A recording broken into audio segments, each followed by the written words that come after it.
All right, let's talk about a generation that's completely rewriting the rules, but that marketers have, well, basically ignored. We're diving into the Greats generation, people over 50 who are proving to be one of the most powerful and misunderstood forces in the world today. So, let me ask you something.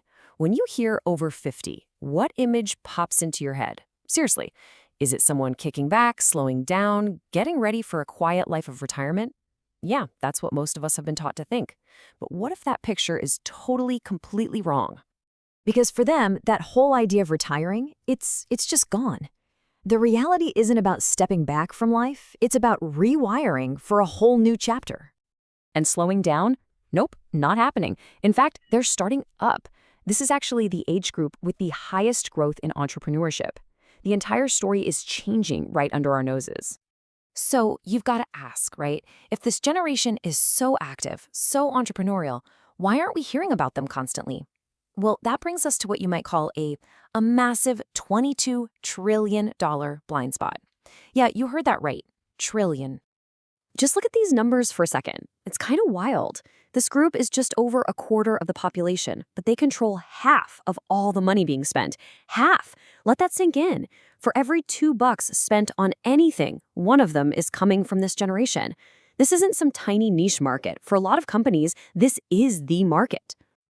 And this quote from Rama, a co-founder of the company Greytt, just hits it home. They use some really smart AI to hunt for any ad campaigns aimed at the 50-plus crowd. And you know what they found? Practically nothing.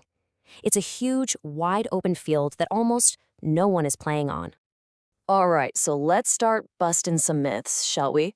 First up to bat is this idea that life after 50 is just a gentle slide into relaxation and, well, doing less.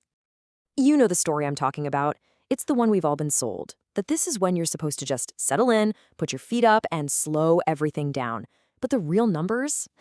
They tell a totally different story. I mean, check this out. A whopping 88% have a strong desire to keep learning and growing. 70% feel optimistic about what's next. And get this, 3/4 of them are actively looking for flexible, fulfilling work. This is not a generation that's hitting the brakes. They're just shifting gears. So here's the bottom line on this one. It's not about decline at all. It's about reinvention. They are not winding down. They are absolutely rewiring up. Okay, let's tackle the next big one. Myth number 2. The stereotype of the frugal homebody who saves every penny and doesn't really do anything fun. This is the classic image, right? The one that's driven marketing for decades. The idea that this audience just wants to stay home and pinch pennies. Well, let's just say reality has other plans. How about we start with this little factoid? 85% of them travel at least once a year. So much for staying home. And when they travel, they really travel. We're talking about spending 3 times more on a vacation than someone who's 30. The spending power here is just immense. So it really all boils down to this, doesn't it? They have the 2 things that every marketer on the planet dreams of: time and money. To ignore that is just, well, it's just bad business. All right, and now for the big one. The myth that just refuses to die. The idea that people over 50 are, tech illiterate.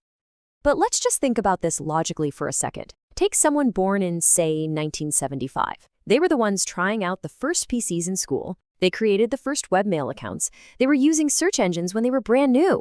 These folks didn't just stumble into the digital age. They were its pioneers. They grew up with it.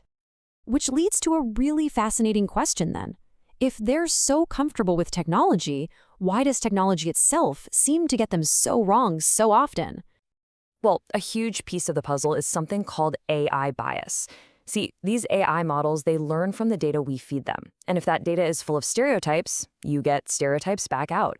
That's how you end up with AI-generated influencers who all look impossibly young and perfect. And it's why campaigns like Dove's Real Beauty are so important. They're actively pushing back against this bias. But here's the hopeful part.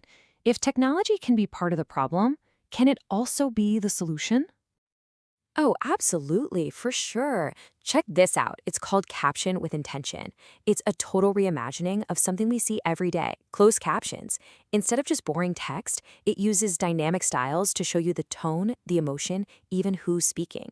And what's so cool is that it doesn't just make things better for people who are hard of hearing, it makes the experience better for literally everyone. It is a perfect example of inclusive design. So, what's the big takeaway from all this? Where do we go from here?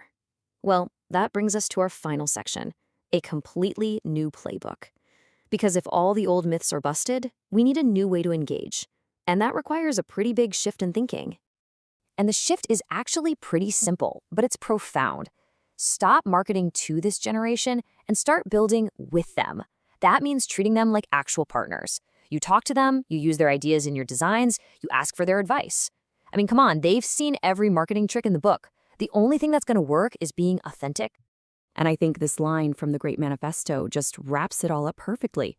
For this generation, rich with experience, time, and resources, it's not time to call it a day, it's time to get started. It's not an ending, it's a brand new beginning.